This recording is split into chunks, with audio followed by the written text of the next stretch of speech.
Hi, welcome to another video from Today. My name is Chris van der Zwan, and finally I took my Hawaii shirt because it's finally summer here in Europe, finding high temperatures, good sunshine outside.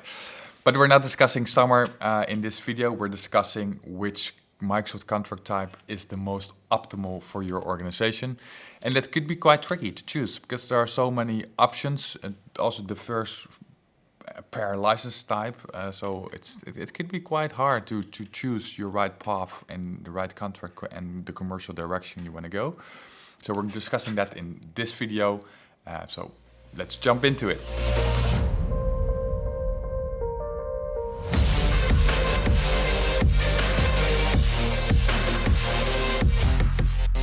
So let's discuss and focus first on what is the ideal contract type for you. And it depends. It depends what type of license you want to buy. It depends what type of technology you want to buy. It depends if you are able to negotiate with Microsoft. It depends the size of your organization. It depends on which region you are. It depends on do you need support. It depends on do you need exceptions from Microsoft. Do you value the relationship with Microsoft? It depends which currency you want to be invoiced. So there's so many dependencies that it's quite hard and difficult to navigate. But there are a few rules of thumb, so to speak, right, that you can get start with, and then you can determine and define your main contract type, so to speak. So first of all, if you are a large enterprise organization, you have more than 6,000 users, probably your main route is the enterprise agreement, because there you find the most optimal pricing for level C up to 6,000 users.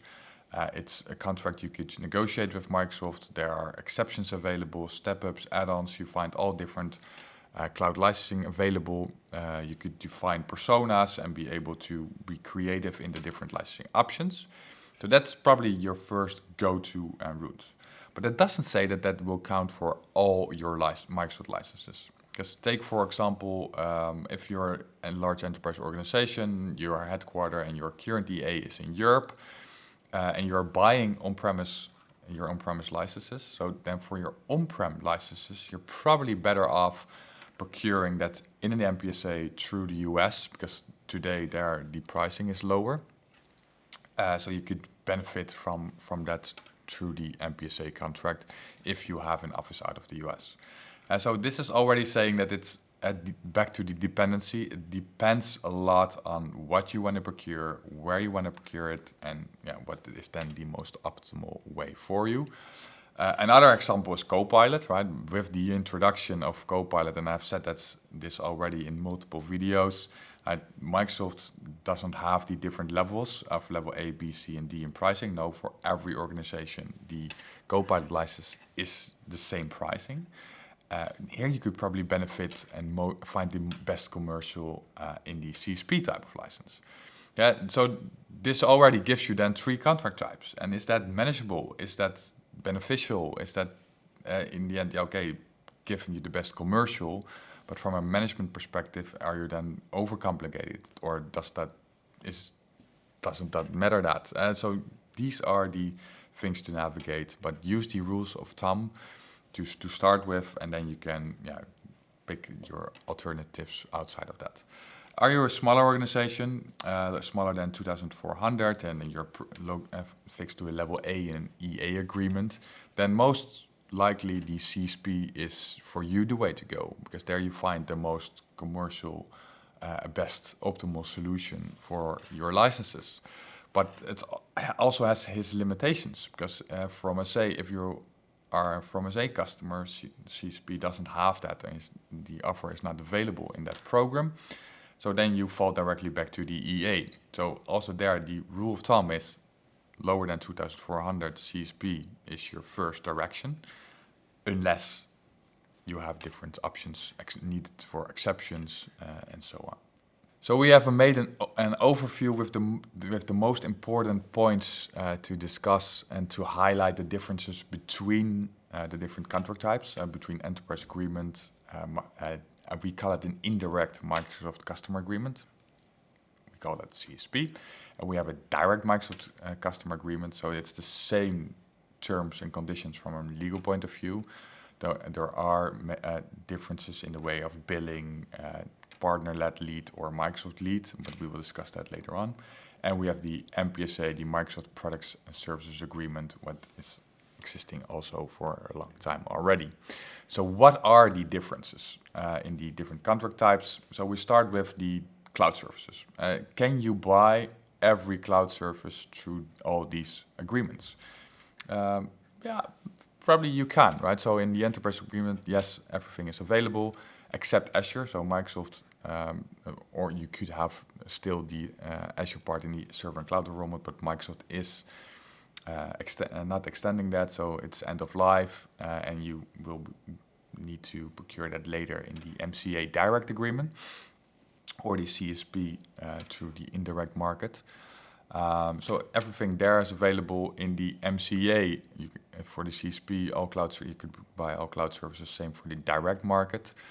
And MPSA, it's available, but not ideal because it has its limitations with the connections to tenants. The backend system is really legacy and not, it was built for cloud, but not utilized so good, I would say.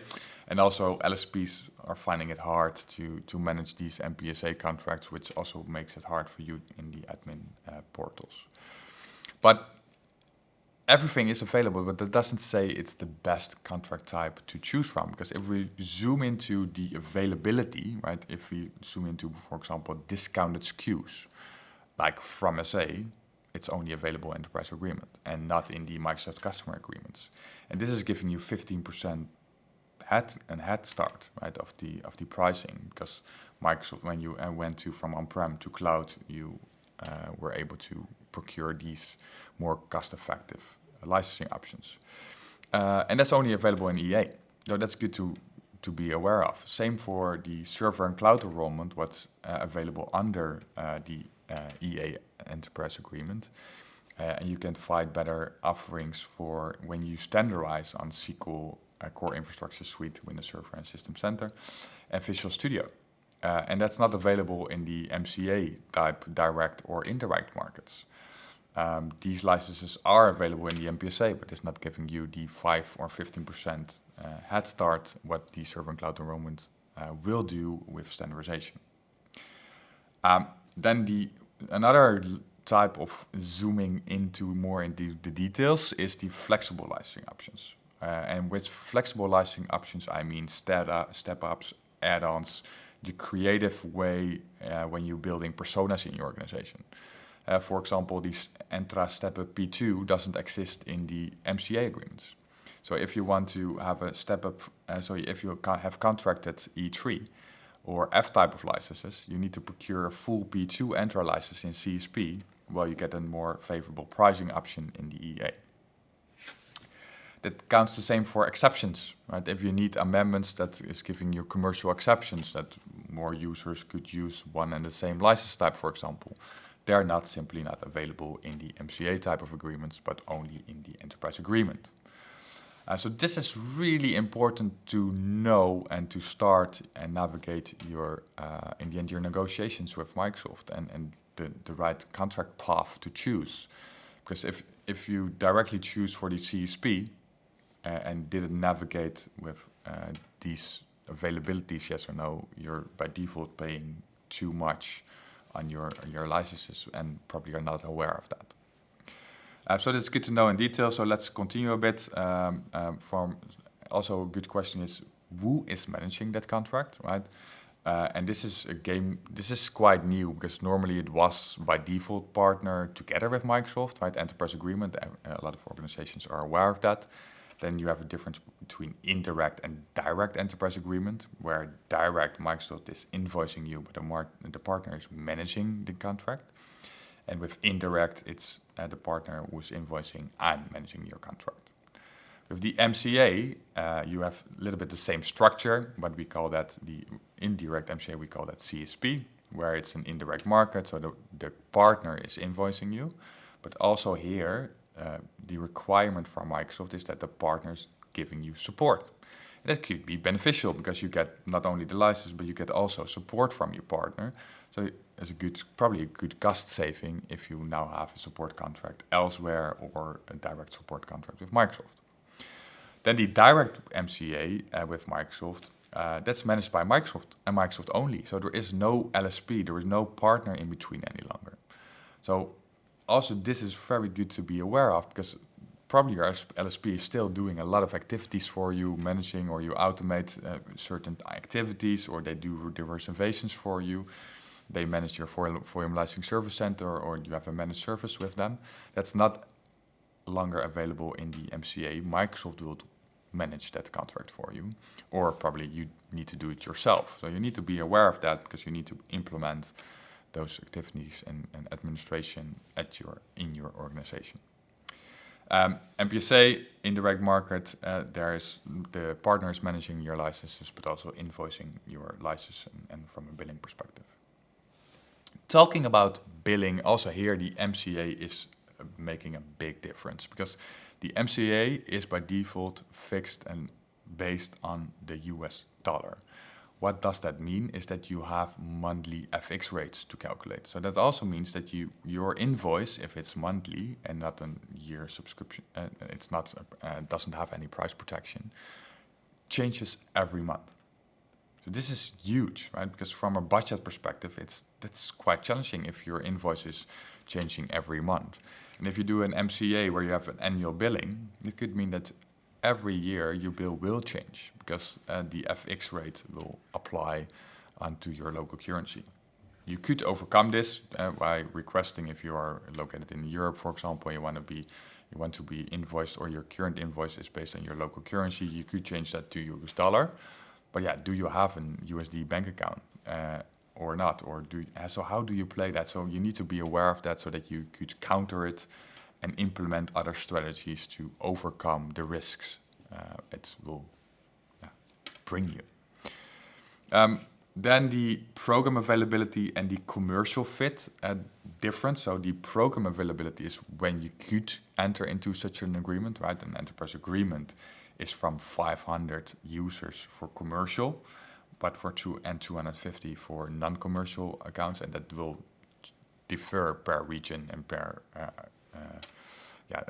the country where you are and you want a contract in. It could change from around the globe, but from a commercial point of view, it could be different, right? So the rule of thumb here, what we discussed in the introduction, is that probably the EA is only more beneficial above 2,400 or maybe even above 6,000 users. For CSP, the indirect MCA, it's lower than the 6,000 or most likely lower than 2,400. It becomes commercial attractive to go for that agreement if you don't have and need exceptions. Same for the direct customer agreement, is a little bit aligned with the EA agreement from a commercial point of view. Then support, and this is also a key differentiator between CSP, what we mentioned before, right? Because with CSP, with the indirect MCA, it's included, right? So the support is in the licensing price. And if you compare that with a direct customer agreement or an enterprise agreement, and you buy separately support through unified support, you could probably achieve a really good cost saving to step into CSP and compare that, or use that as a leverage for your negotiation if you want to have and stay in the direct relationship with Microsoft. Azure, Azure is not everywhere available any longer, right? So Microsoft is cutting out the SCE and the procurement option for Azure. It's really going and pushing the MCA direction. And there are a few catches that we will discuss later on. But one of the things is that, for example, DevTest is not available in CSP. And it is in the enterprise agreement, and it is in the direct MCA agreement. So these things you need to be aware of to, in the end, be able to define your most cost-optimal contract route for your organization. So how should you then navigate? I think the table, what we just showed, that's the first start together with the rules of thumb that we discussed. That gives you a good base of the direction you want to go to. and define your most optimal route to gain.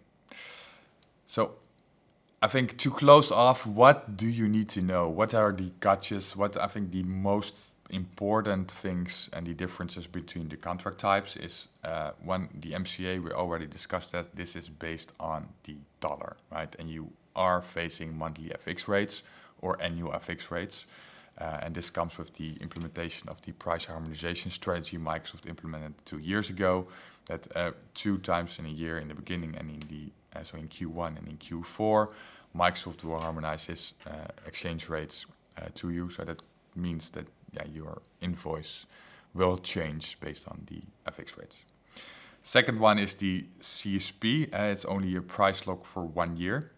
So it could be that you find yourself a proposal where CSP is more cost effective at that moment versus EA. But in the long run, if Microsoft is increasing its price or you are facing this price harmonization during contract term, in the end, or in the longer term, in 3 to 5 years, your CSP is going to be more cost heavy than compared to the EA because you don't have a price lock in there.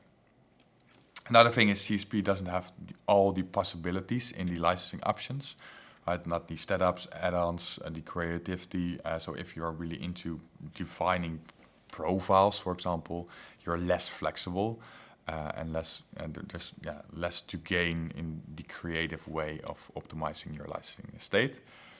So you need to recognize that if your organization is really having different personas, different levels, then look into the EA or compare the CSP with the EA if it could be more beneficial for you. And to close off, what we mentioned and discussed as well is the dev test offerings are not available for Azure in CSP, but they are available in MCA. And if you apply that in those subscriptions, you could find a better pricing. You could also mix match, right? Pick the best of both worlds so that you say, I'll keep my subscriptions dev test in the MCA and the rest of my workload I go to CSP and I take my discounting from my partner. Thank you for watching to another video of True Data. I think and hope you learned something. We shared a lot of insights. I do recognize it's still not easy, I think, to navigate. It is hard. You need to be on top of Microsoft licensing to be able to navigate and find your best paths and routes. We tried and do our utmost best to share the knowledge so that you can gain something from it. If you have any questions, please reach out and we're here to support you in optimizing your Microsoft agreement. For now, see you next week. Bye.